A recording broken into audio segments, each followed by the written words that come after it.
Eu saúdo a igreja com a paz do Senhor Jesus. Graças a Deus por mais um dia, por mais uma oportunidade de estarmos na presença do nosso Deus.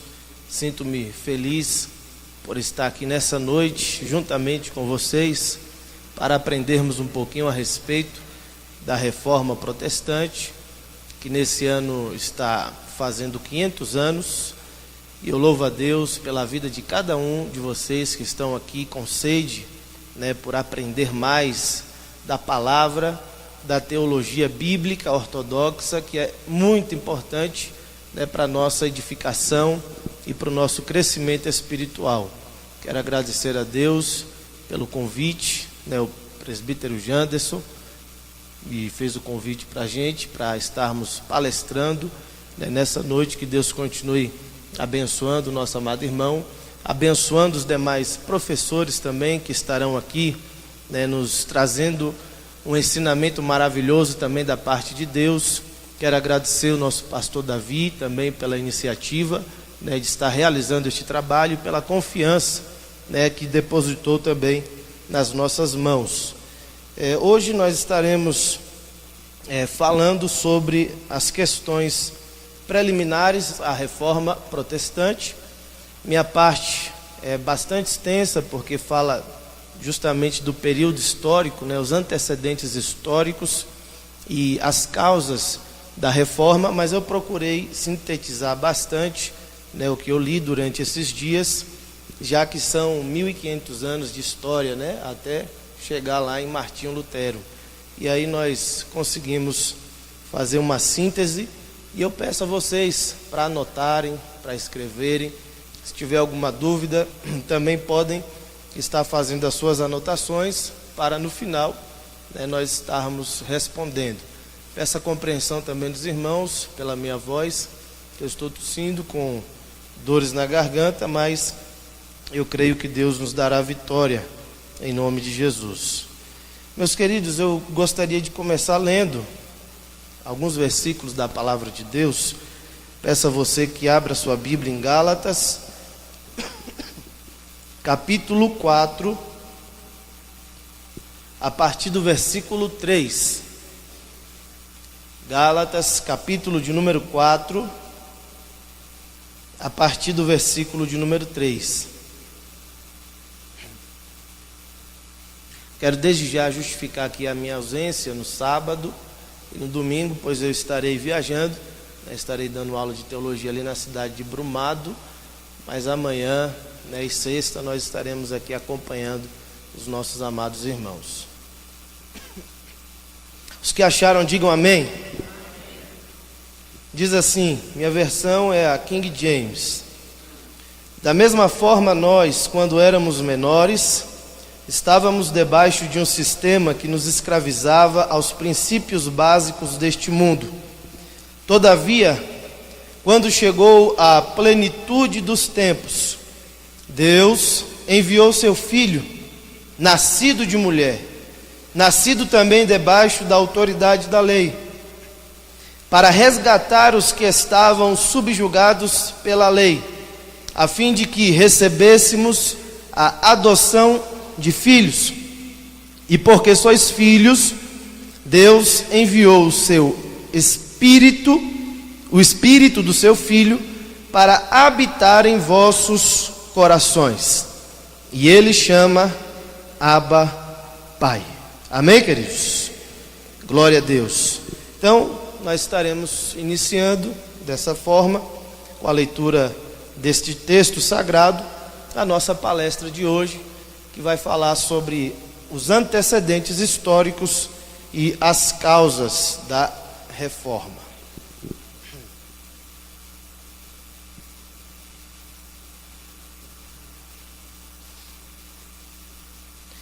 Muito bem, nós iremos iniciar aqui falando um pouquinho a respeito da plenitude dos tempos. Esse texto, ele deixa bem claro para nós leitores que o Senhor Jesus se manifestou a este mundo justamente nesse período chamado plenitude dos tempos. E o que seria, a plenitude dos tempos? biblicamente falando, teologicamente, historicamente também, nós poderíamos dizer que a plenitude dos tempos foi o momento ideal que Deus preparou para a chegada do Messias prometido. Foi um momento em que as circunstâncias históricas, culturais, filosóficas, morais, políticas, socioeconômicas favoreceram o aparecimento do Messias na terra. Nós tínhamos uma língua que era a língua universal daquele período, o grego. O grego era falado por diversos países e nações, todos eles pertencentes ao Império Romano, e através do grego, isso facilitou muito a divulgação do Evangelho. 200 anos antes de Jesus vir ao mundo, nós tivemos a tradução do Antigo Testamento para o grego, e foi chamado de Septuaginta, que esteve já preparando as pessoas para o advento e para a chegada do Filho de Deus. Nós tínhamos também um império que era pacífico, um império que não proibia a manifestação cultural e religiosa dos povos que eram conquistados, e também tínhamos caminhos que davam acesso de todos os lugares do mundo daquela época à cidade de Roma, que era a capital do Império Romano.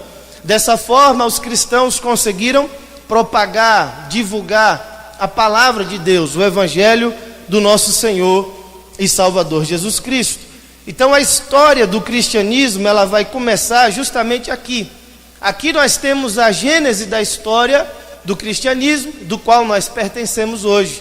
Com a chegada de Jesus, com a morte vicária dele sobre a cruz do Calvário, com a ressurreição dele ao terceiro dia, nós temos aqui a gênese, o princípio e o fundamento do cristianismo.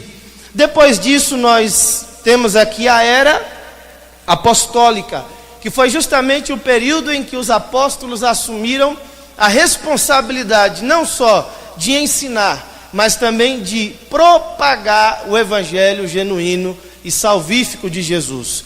Os apóstolos, eles foram os discípulos que estiveram lado a lado com Jesus durante o seu ministério, com exceção do apóstolo Paulo, mas que foram fundamentais ali para o crescimento, para a fundamentação e para a edificação da igreja no primeiro século de sua existência. Nesse período nós tivemos aí os evangelhos que foram escritos, os evangelhos sinóticos, Mateus, Marcos e Lucas, e o evangelho de Jesus segundo escreveu João, que é um evangelho mais teológico. Tivemos também as cartas do apóstolo Paulo, que somam em 13 cartas. Tivemos também a carta aos Hebreus, as cartas de Pedro, Tiago, João, Judas, e tudo isso nos ajudou a compreender melhor a palavra de Deus, o evangelho de Jesus.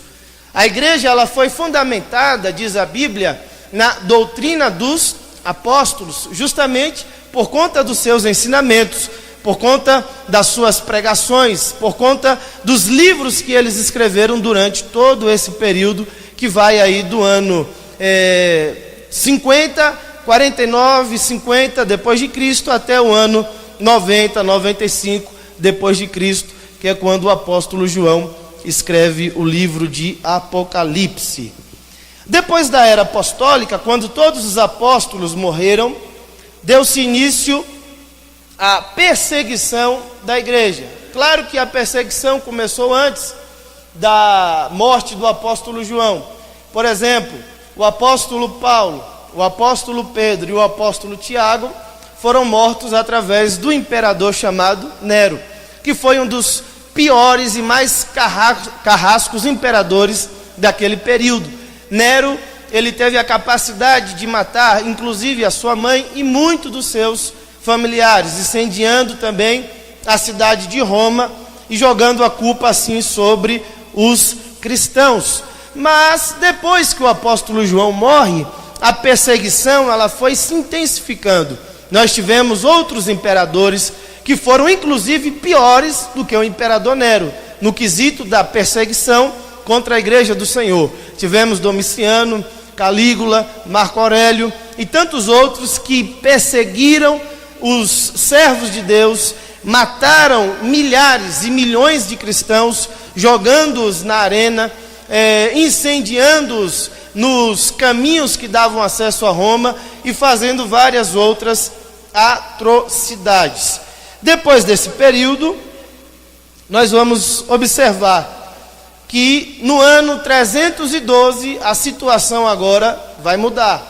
Nós não temos mais a perseguição contra os cristãos. E de que forma isso aconteceu? No ano 312 depois de Cristo, nós tivemos aqui a conversão do imperador Constantino.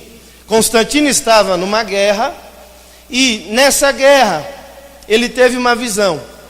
Na sua visão ele conseguia enxergar uma cruz, e ao enxergar essa cruz, ele ouvia também uma voz dizendo que através daquele símbolo e através daquela visão que ele estava tendo, ele obteria vitória.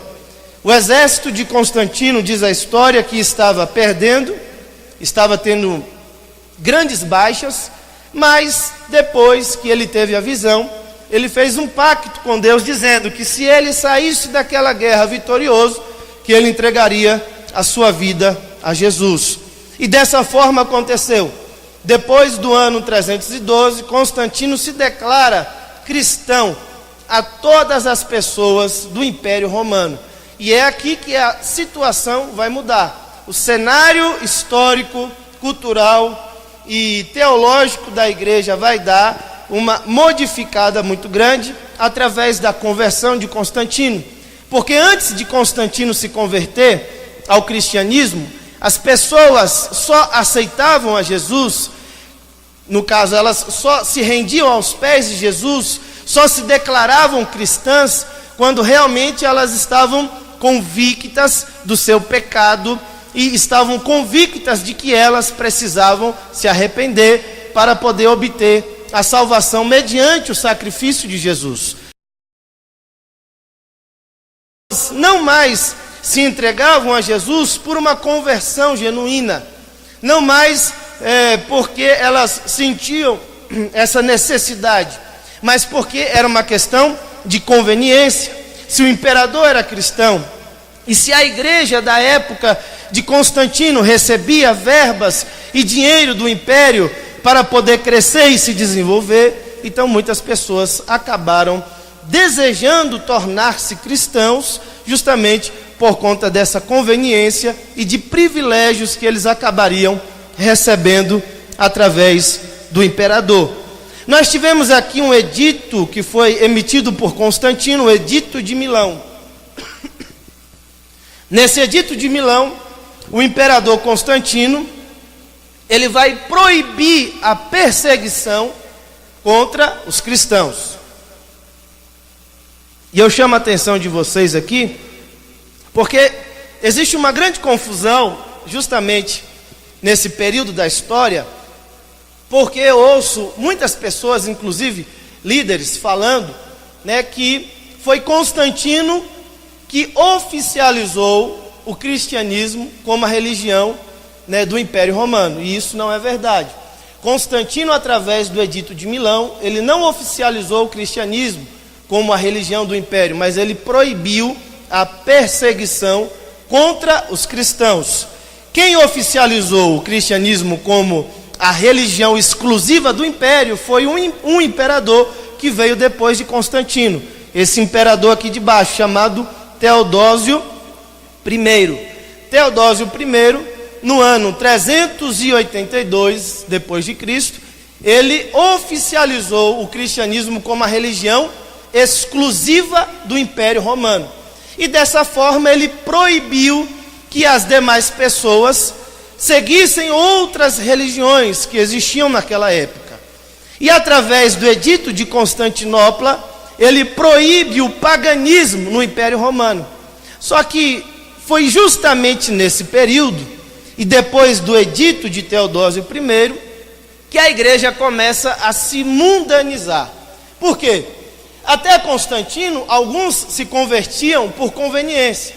Mas depois de Teodósio, as pessoas eram obrigadas a se converter. E aí você vai ver uma série de pessoas que não estavam regeneradas, que não haviam se arrependido, que acabavam trazendo costumes do paganismo e da sua antiga religião para dentro da igreja do Senhor. E aqui as coisas começam a dificultar, porque a igreja ela esfria, espiritualmente falando, a igreja ela se torna mundana, moralmente falando, e as coisas começam a piorar cada vez mais por conta do pecado e por conta dessas pessoas que eram obrigadas pelo imperador a se converter ao cristianismo. E aí o cenário muda, porque quem não se convertia era perseguido, né? Antigamente os cristãos eram perseguidos. Depois de Teodósio, quem não se convertesse ao cristianismo seria morto, perseguido, preso e etc. E aqui nós entramos nos antecedentes históricos. Ali foi uma breve introdução para a gente compreender um pouquinho aí a respeito da Gênese, né, do princípio da história a respeito do cristianismo. E falando sobre a reforma protestante, nós temos aqui alguns antecedentes históricos que nos ajudam a compreender o porquê da reforma protestante ter acontecido naquela época e naquele período através de Martinho Lutero. Entre os anos 800 a 1054, nós tivemos aí a ascensão da autoridade papal. Os papas, depois do ano 800, começaram a ter muita autoridade, muito poder sobre a igreja e sobre as questões voltadas também ao Estado e à política daquela época. Nós temos aqui um documento que foi emitido por Constantino, que eles acabaram utilizando nessa época, chamado de Doação de Constantino, através dos quais os papas conquistaram milhares de terras ali por toda a Europa Ocidental. Através da doação de Constantino, a igreja começou a enriquecer, começou a se tornar uma proprietária de terras imensas, que se estendiam ali por milhares e milhões de quilômetros por toda a Europa, principalmente na região ocidental. Nós tivemos também alguns documentos chamados as decretais. O que eram as decretais? Eram documentos que estabeleciam a supremacia do Papa sobre todos os líderes eclesiásticos da igreja. Alguns historiadores chegam a dizer que essas decretais foram pseudo-decretais, eram documentos falsos, que foram emitidos justamente para dar legitimidade ao domínio papal, ao poder, ao prestígio e à dominação do Papa sobre a igreja e sobre todas as pessoas que estavam ali sob o domínio do Império Romano. E através dessas decretais, os papas começaram a aumentar o seu poder e o seu domínio sobre todas as áreas da vida daquelas pessoas a partir do ano 800. Aí nós temos aqui algumas doutrinas que foram surgindo, algumas práticas que foram aparecendo nesse período. No ano 831, Pascácio Radberto, que era um monge, ele começou a ensinar que por um milagre, a substância do pão e a substância do vinho era imediatamente transformada em corpo e no sangue do Senhor Jesus. Então, ele não deu o nome de transubstanciação. Esse nome foi dado depois de alguns anos, mas foi a partir dos ensinos de Radberto, que era um monge, que a igreja começou a ensinar a doutrina da transubstanciação, que é quando, segundo eles, o pão se transforma literalmente no corpo de Jesus e o vinho se transforma literalmente no sangue.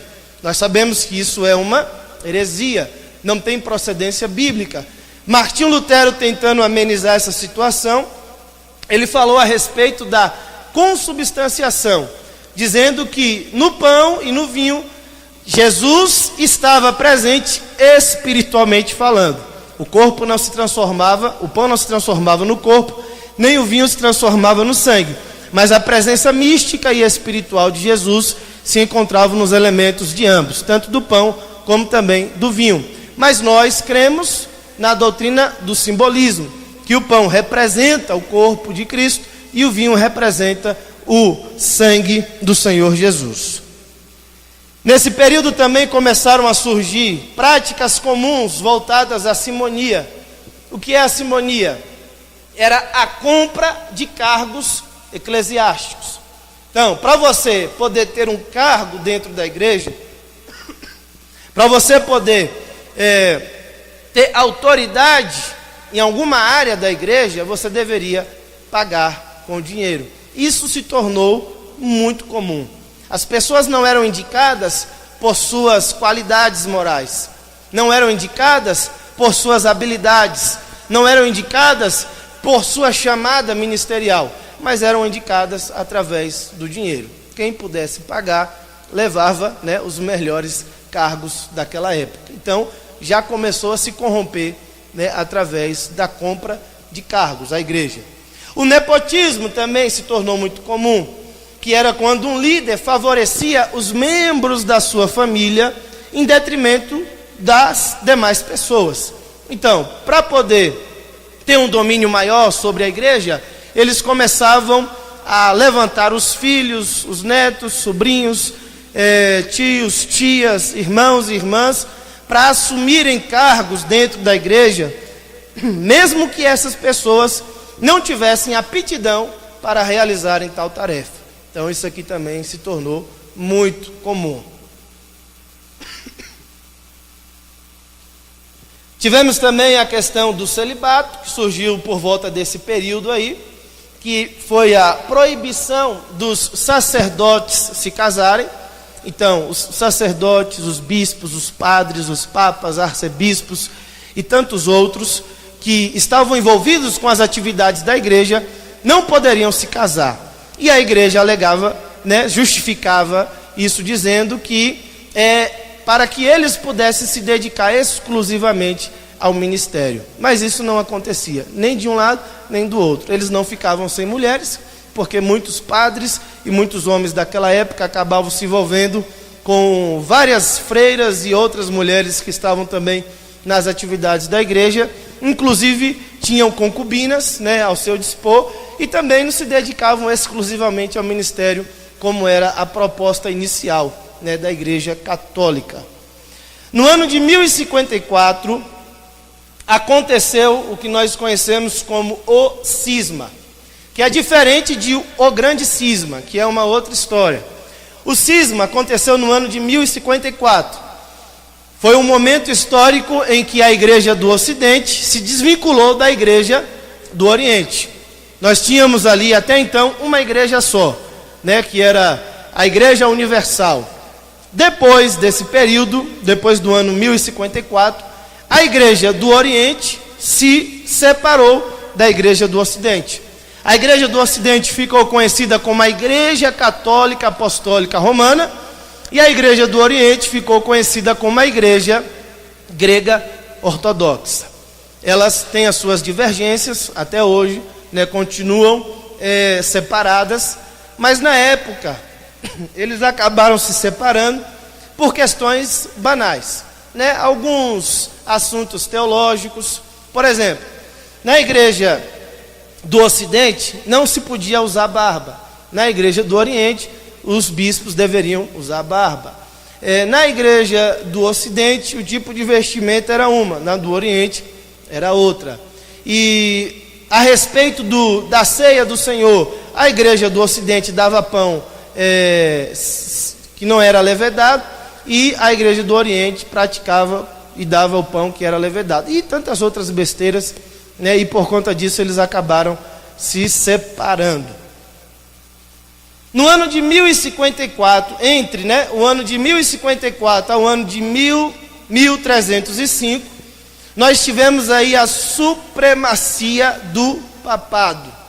Esse aqui foi o período em que o Papa conseguiu chegar ao auge do seu poder, ao auge da glória, ao auge do domínio. Então, período de 1054 a 1305 foi marcado aí como sendo o período áureo dos papas da Igreja Católica Apostólica Romana. E a partir daqui, nós vamos falar apenas da Igreja Católica Apostólica Romana, certo? A Igreja do Oriente, ela não vai ter uma influência tão grande como a Igreja Católica Apostólica Romana, né, que dominou todo o Ocidente. Durante esse período, o Papa exerceu maior poder e também um maior controle sobre o poder temporal. Porque até então, a Igreja, ela entendia o mundo e a sociedade de duas formas. Tinha o poder espiritual e tinha o poder temporal. O Papa, até então, era o líder da Igreja, que era responsável pelo poder espiritual. E o imperador era o responsável pelo poder temporal, né, da sociedade, da economia e dos países daquela época. Só que através de pelo menos 2 papas, o Papa agora não vai ter poder apenas sobre a Igreja, mas ele também vai ter poder sobre o Estado. Então ele vai exercer domínio tanto na questão espiritual, como também nas questões temporais, políticas e econômicas daquela época. Nós temos aqui Hildebrando, também conhecido como Gregório VII, e Inocêncio III. Esses foram os 2 papas que mais influenciaram e que mais exerceram poder durante a Idade Média. Nós temos aqui o Dictatus Papae, que eram documentos emitidos pelo Papa que demonstram um pouco do poder que ele exercia naquela época. Então preste atenção. Primeiro, olha só as declarações do Papa. Só o pontífice da Igreja, que é o Papa, seria chamado de universal. Por quê? O Papa entendia que ele era o líder supremo sobre todos os outros líderes da Igreja. Então ele era o líder universal. Segundo, o Papa tinha plena autoridade sobre os bispos. Então ele poderia escolher quem ele quisesse e ele poderia também tirar quem ele quisesse, né? Porque ele tinha autoridade suprema sobre todos os bispos e padres daquela época. Terceiro, somente seus pés seriam beijados por todos os príncipes. Então, príncipes, reis e demais autoridades da época deveriam beijar apenas os pés do Papa, né? Então, olha só a presunção, a arrogância, né, desse homem. Em quarto lugar, ele poderia depor imperadores. E eu falei para vocês que antes disso, o imperador era o líder supremo sobre as questões temporais. E o Papa era o líder supremo sobre as questões espirituais.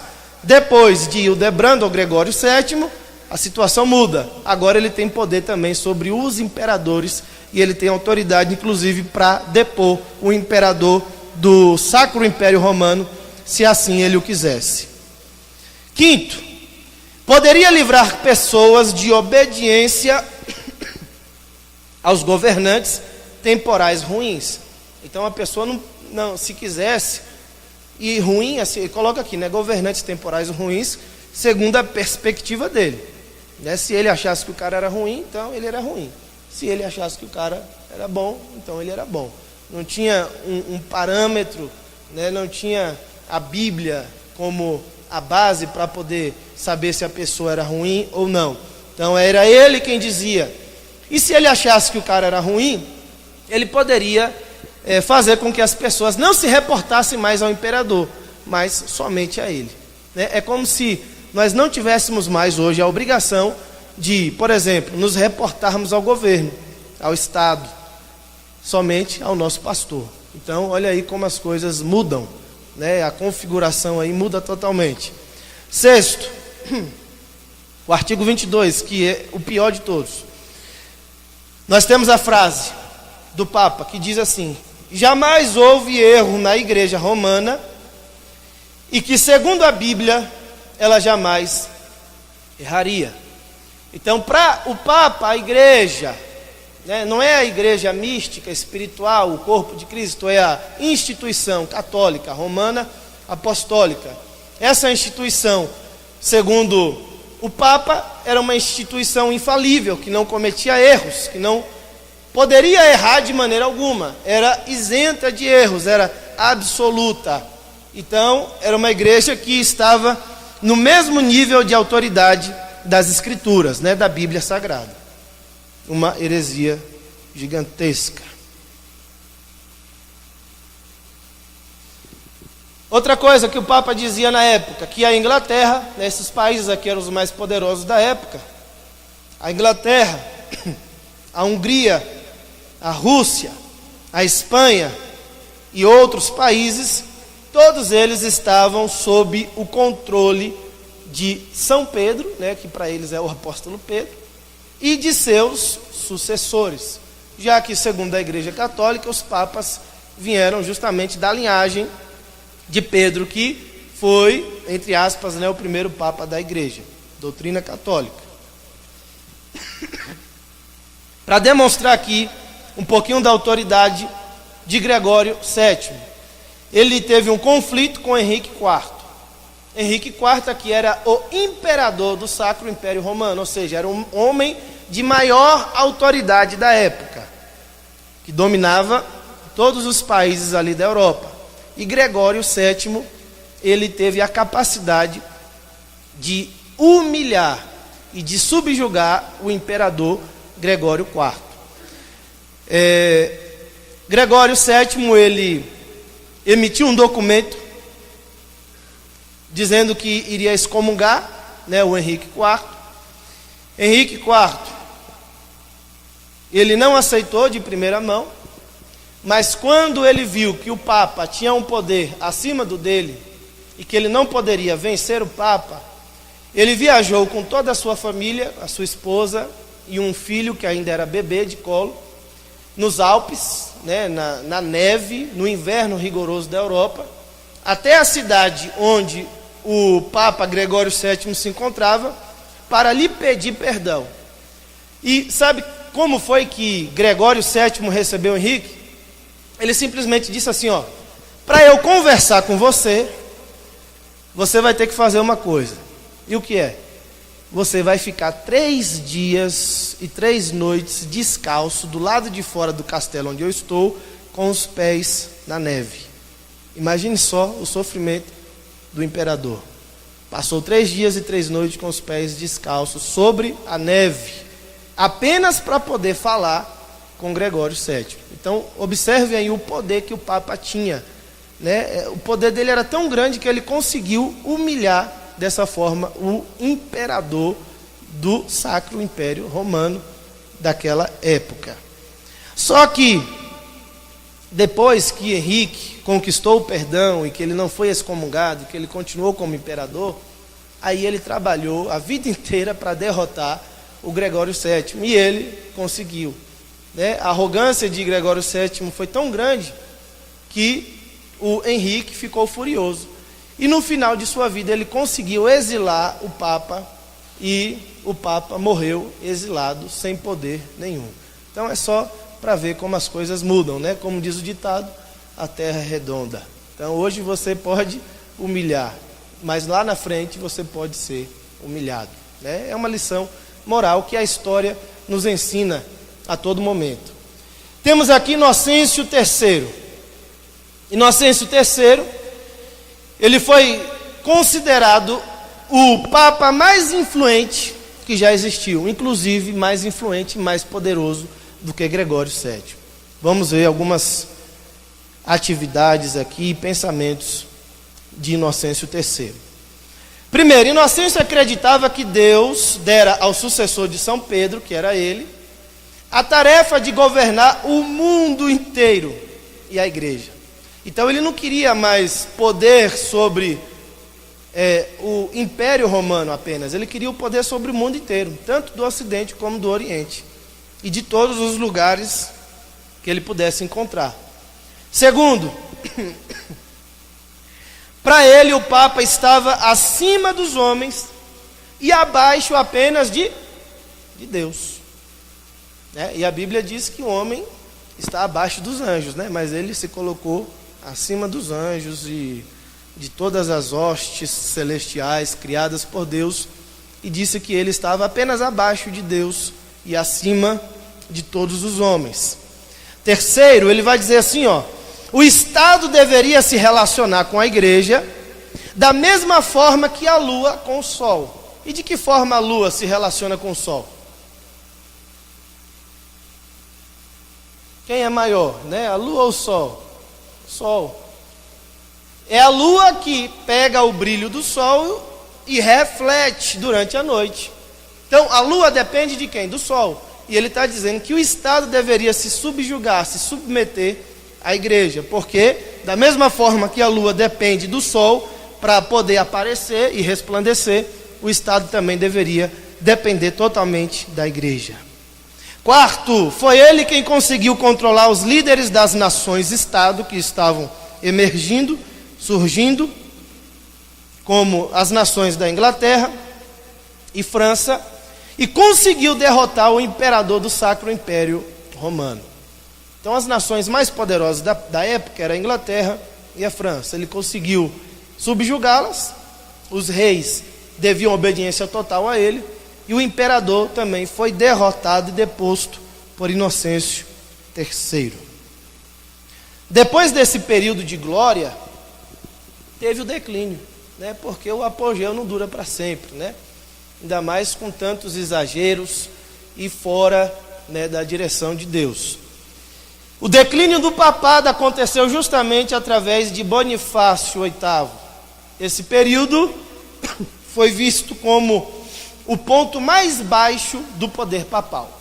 Então, se Hildebrando, e Inocêncio III foram considerados papas mais importantes da Idade Média, Bonifácio é o mais insignificante, porque foi justamente o período em que o poder papal já não tinha mais relevância, prestígio, e o Papa não desfrutava de autoridade como antes. Depois vieram as cruzadas. As cruzadas foram ações militares, a fim de resgatar a Terra Santa de Jerusalém da dominação dos muçulmanos. Tiveram várias ofensivas na tentativa de libertar Jerusalém. Algumas tiveram sucesso, outras não tiveram sucesso. E até hoje Jerusalém está nas mãos de pelo menos 3 povos: os israelitas, os judeus, os muçulmanos e a Igreja Católica. E também a Igreja grega, ortodoxa. Então, nós temos ali uma divisão muito grande, de Jerusalém. Depois desse período, no ano de 1100 aproximadamente, surgiu um movimento conhecido como escolasticismo. O que era o escolasticismo? Escolasticismo deriva da palavra escolher, que significa lugar onde se aprende, ou lugar onde se aprendia. Esse período teve como expoente, como representante máximo aí, Tomás de Aquino, que foi o maior teólogo que existiu naquele período, conhecido como Doutor Angélico. Ele escreveu uma obra chamada Suma Teológica, que é uma obra que é utilizada até hoje pela Igreja Católica, Apostólica Romana, como a base doutrinária que ela tem. Ele, nessa época, uniu a fé com a razão. Até então as pessoas não davam muita importância à razão, era mais uma questão mística de fé, e Tomás de Aquino ele vai conciliar razão e fé. Antigamente as pessoas diziam o seguinte, que elas precisavam acreditar primeiro para depois aprender. E Tomás de Aquino inverteu a lógica. Primeiro ele precisava aprender para depois acreditar. E nós sabemos que as duas coisas acontecem simultaneamente. não é mesmo? Tem pessoas que acreditam primeiro para depois crer. Já outros precisam aprender para depois crer, né? Algumas creem para aprender e outras aprendem para crer. Ele uniu também a filosofia, a teologia.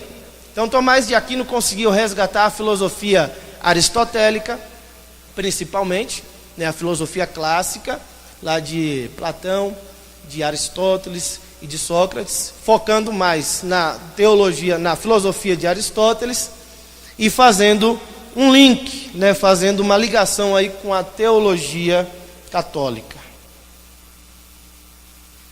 Por isso que até hoje, né, os papas, né, aliás, os padres gostam muito também da filosofia, né? Existem padres que, além de teólogos, são filósofos, né? E têm excelentes livros nessa área.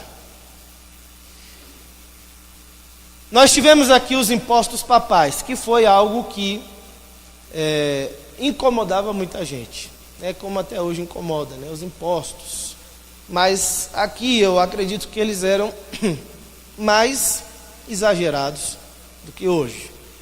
Além dos dízimos e das ofertas que as pessoas davam, o primeiro salário da maioria dos líderes religiosos deveria ser entregue ao Papa. Então, o primeiro salário lá do mês de janeiro é entregue literalmente 100% ao Papa, né? Isso por parte dos líderes. Tínhamos outras taxas, como por exemplo, direito de suprimento. Todas as viagens do Papa eram bancadas por quem estaria o recebendo.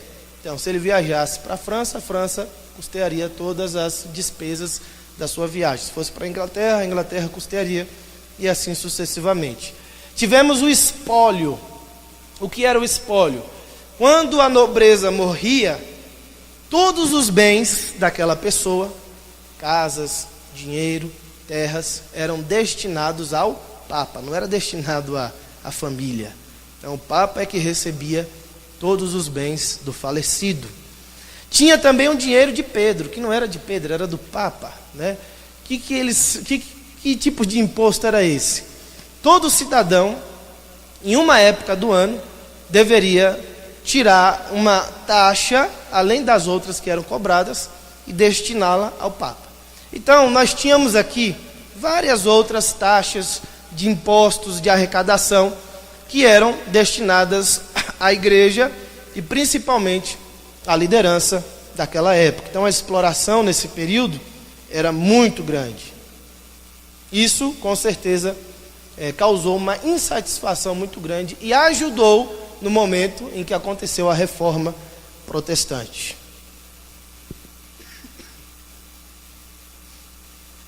Temos aqui agora os precursores da reforma, né? Essa aqui é uma das palestras que quem aqui vai dar é você que vai falar, né? Ele vai falar melhor sobre esse assunto. Wycliffe e os Lollardos, né, que foram os discípulos de Wycliffe, John Wycliffe, lá da Inglaterra. Ele teve uma importância muito grande para a história do cristianismo e para o advento do protestantismo, porque ele traduziu a Bíblia para o inglês em 1382. Então, a Inglaterra foi o primeiro país a ter a Bíblia na sua própria língua, antes mesmo dos alemães.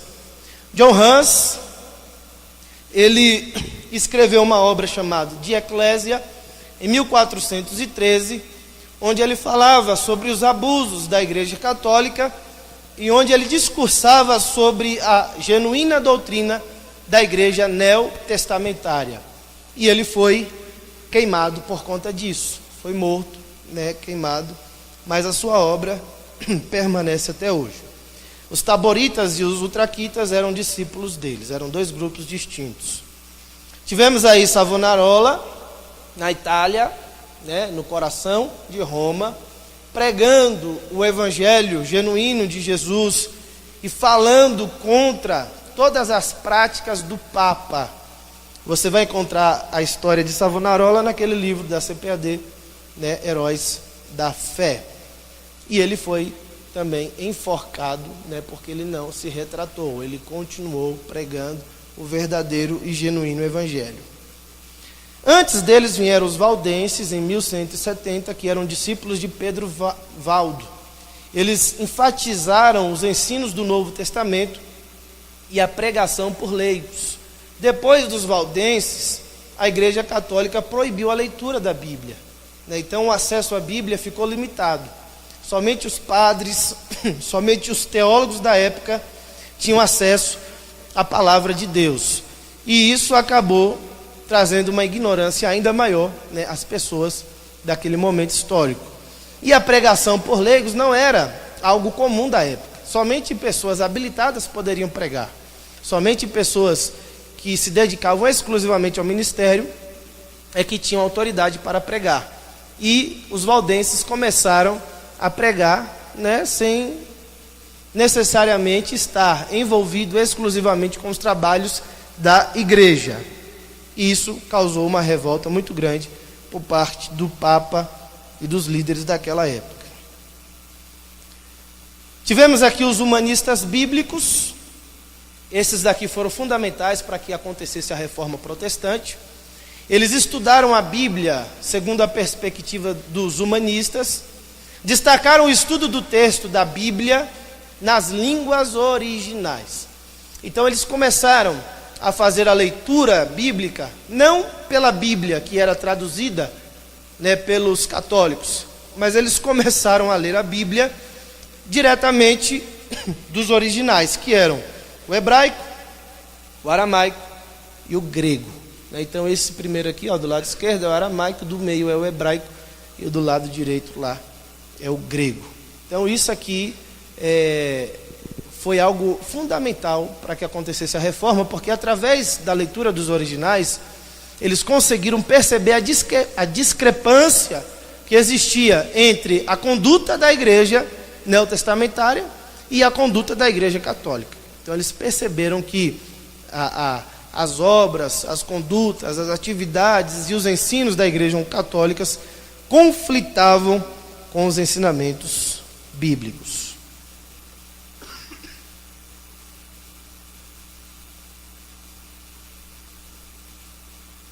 E aqui nós chegamos nas causas propriamente ditas da reforma protestante. E o que foi a reforma? Isso aqui vai depender, obviamente, do historiador, né? A resposta depende do historiador. Porque se for um historiador católico, eles vão dizer que a reforma foi o quê? Foi um movimento aí de rebelião, uma heresia e tantas outras coisas negativas. Se o historiador for protestante, evangélico, ele vai dizer que a reforma protestante foi um movimento onde as pessoas, através de Martinho Lutero, João Calvino, John Knox e tantos outros reformadores, tentaram fazer com que a igreja da época voltassem às práticas da igreja primitiva. Então eles tentaram resgatar a conduta da igreja primitiva, os ensinamentos dos apóstolos e o evangelho de Jesus. Se o historiador for um incrédulo, ele vai dizer que a reforma foi um movimento revolucionário daquela época, que tiveram, obviamente, vários fatores para que estivesse acontecendo. E aqui nós vamos estudar um pouquinho sobre as principais causas, né, da reforma. Olha, para nós entendermos, aqui no século XVI, né, a partir do ano de 1500, o fundamento da velha sociedade medieval estava ruindo, estava se acabando, se deteriorando. E uma nova sociedade, agora com padrões políticos, econômicos, intelectuais e religiosos, estava surgindo. Então, era uma nova sociedade, pessoas com uma nova mentalidade. Isso após o ano de 1500. E o que causou tudo isso? A Igreja Universal, ela deveria ser substituída, pelo pensamento dessas pessoas, pelas igrejas nacionais, estatais ou também chamadas de igrejas livres, porque a igreja era universal. Então o Papa conseguia exercer domínio sobre todas as igrejas porque a igreja era uma só. Não existia evangélicos e católicos, protestantes, né? Existia apenas católicos. E se nós vivêssemos naquela época, todos nós seríamos católicos. né? Então, era uma igreja só. E o que eles queriam? Que a igreja não fosse universal, mas fosse igrejas nacionais, ou seja, cada país teria autonomia sobre a igreja daquela região, né? Ou então você teriam igrejas livres, né, que não dependeriam de nada do Estado. A filosofia escolástica também deveria ser substituída pela teologia bíblica protestante. Então deveria se colocar de lado os filósofos, né, as doutrinas da Igreja Católica, e deveria se enfocar numa teologia bíblica protestante. E aí vem os 5 pilares, né? O pastor Eli vai estar falando no sábado sobre os 5 pilares da Reforma Protestante. Os sacramentos e as obras pela justificação, aliás, os sacramentos da igreja deveriam ser substituídas pelas obras através da justificação mediante a fé somente, e apenas a Bíblia e não a tradição seria a norma de fé dos cristãos. Então olha aí quantas mudanças começaram a ocorrer, primeiro na mentalidade das pessoas, para que depois eles pudessem colocar em ação. E aqui nós vamos destacar algumas causas da Reforma Protestante. Então, se quiser anotar, anote aí. Primeira causa, e aqui eu vou ser breve. Nós temos os fatores geográficos. Essa aqui foi a primeira causa da Reforma Protestante, porque entre os anos de 1492 até o ano de 1600, a sociedade deixou de ser uma sociedade potâmica, que era uma sociedade que viajava através de rios, para ser uma sociedade agora talássica, que era uma sociedade que agora exploraria os mares, principalmente o Mediterrâneo e outros ali da Europa. Os principais países que navegaram, né, e que dominaram os oceanos da época foram Espanha, Portugal e a Inglaterra. A Espanha, o país da Espanha e Portugal dominaram a América Central e a América do Sul. Então quem chegou na América Central e na América do Sul primeiro foram os espanhóis e os portugueses. E o Brasil foi colonizado, obviamente, pelos portugueses, que eram católicos. A Inglaterra, que já era um país protestante, né, nós tínhamos lá os puritanos, eles povoaram a América do Norte, que hoje é os Estados Unidos e o Canadá, né? E os Estados Unidos tem uma cultura totalmente diferente do Brasil, por conta de que quem povoou naquela época os Estados Unidos foram cristãos protestantes. E o intuito deles era povoar para poder desenvolver a nação, né, para criar um país. E Portugal veio para o Brasil não para desenvolver, mas para explorar. E daí a grande diferença, né, econômica, social e cultural entre Estados Unidos e Brasil.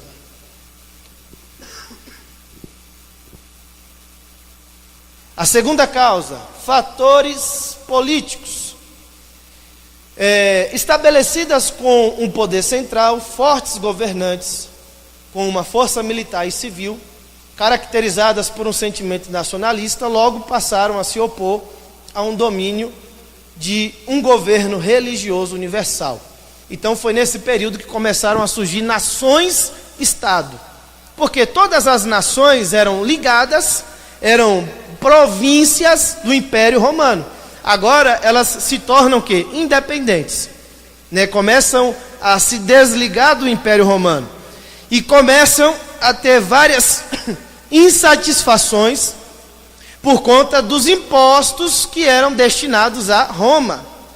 Então os impostos, por exemplo, se fosse hoje, os impostos que são cobrados do Brasil não ficariam no país, iriam todos para Portugal.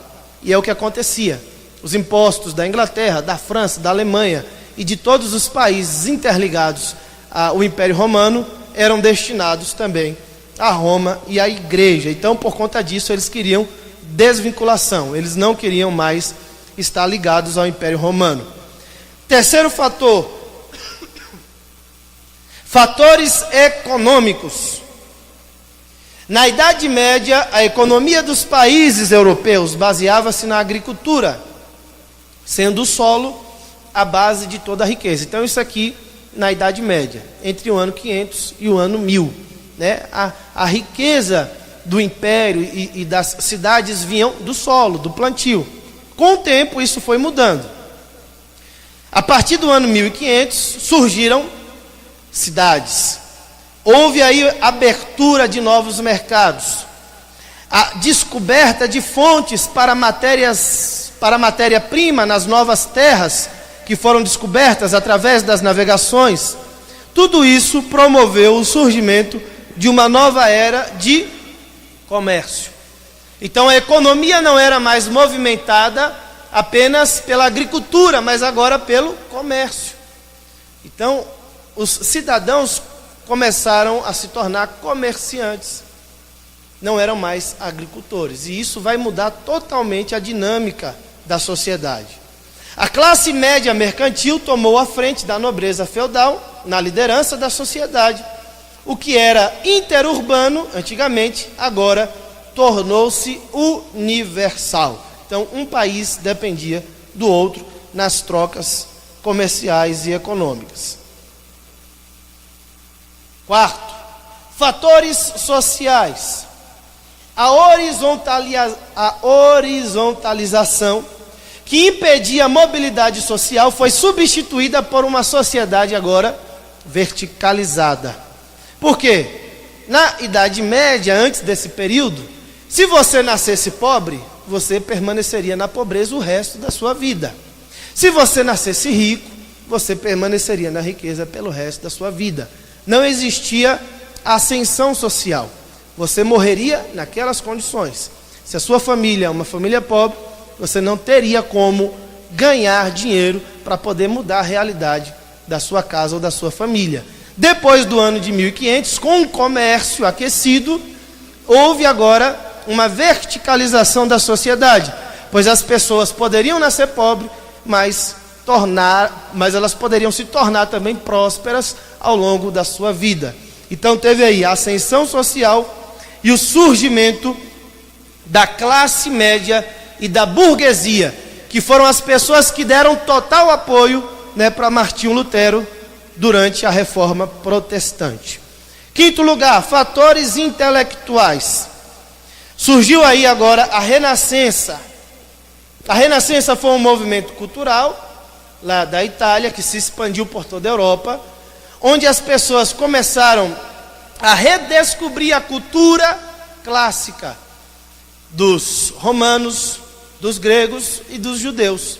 No caso dos cristãos, eles começaram a estudar a Bíblia nos originais e começaram a estudar os manuscritos, né, que eram os documentos escritos à mão, que na maioria das vezes eram cópias dos documentos originais, escritos por um dos apóstolos ou por um dos profetas do Antigo Testamento, conhecido como autógrafos. Dessa forma, a compreensão que era antigamente corporativa, religiosa e medieval, tornou-se individualista, secular e moderna.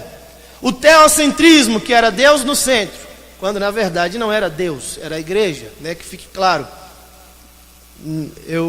Nós temos aqui o nome Teo, né? Mas na verdade é eclésia, né? Porque a igreja é quem dominava, então a igreja estava no centro. Mas essa compreensão de Deus no centro foi substituída pelo antropocentrismo, que é agora o homem no centro. Ou seja, o homem não depende mais da igreja para absolutamente nada. E por último, nós temos aqui os fatores religiosos. E eu destaquei 5 pontos que culminaram na Reforma Protestante. O primeiro foi a corrupção e o suborno nas eleições e indicações para os cargos eclesiásticos. Então, as pessoas não tinham autonomia para eleger os seus líderes, era o Papa e os subordinados dele que elegiam as pessoas que dominariam sobre a igreja da época. E como eu disse anteriormente, isso dependia da condição financeira de cada uma. Então, se você tivesse condições financeiras, você poderia comprar um cargo dentro da igreja. Segundo, é o envolvimento com a política secular. Os padres não estavam mais voltando a sua atenção às questões espirituais, mas eles se envolveram tanto com a política, que a política acabou tomando lugar da espiritualidade daquelas pessoas. Então, a política tornou-se mais importante do que a Bíblia, né? E eles acabaram exercendo cargos políticos e deixando de lado os cargos eclesiásticos. E muitos exerciam os dois ao mesmo tempo, dando maior importância às questões políticas. E isso destruiu totalmente a liderança da época.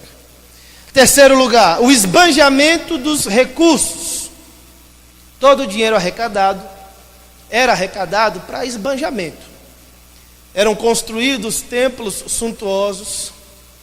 Os papas e os líderes eclesiásticos desfrutavam de toda luxúria e de todo luxo que se pode imaginar naquela época, enquanto as pessoas estavam morrendo de fome. Então teve um grande esbanjamento de recurso arrecadado aí pela igreja. Quarto lugar, nós temos aí a força da tradição. A tradição da igreja tornou-se mais importante, não está no mesmo nível, tornou-se mais importante do que a tradição bíblica. Então a ênfase era dada não sobre os ensinos da Bíblia, mas sobre a tradição da igreja, que foi se corrompendo com o passar do tempo. E por último, o que culminou mesmo na reforma, o que trouxe indignação a Martinho Lutero, foram as indulgências, que eram documentos vendidos para perdão de pecados. E olha só como a igreja se distanciou dos ensinamentos bíblicos, porque nós sabemos que o único que pode perdoar pecados é o Senhor Jesus.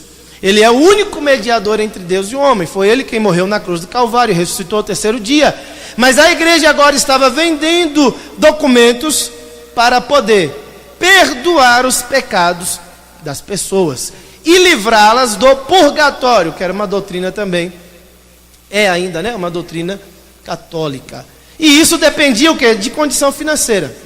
Porque se você fosse uma pessoa abastada, você poderia se livrar, por exemplo, 1000 anos do purgatório. Se você fosse pagar uma pena de 2000 anos no purgatório, 1000 já era descontado.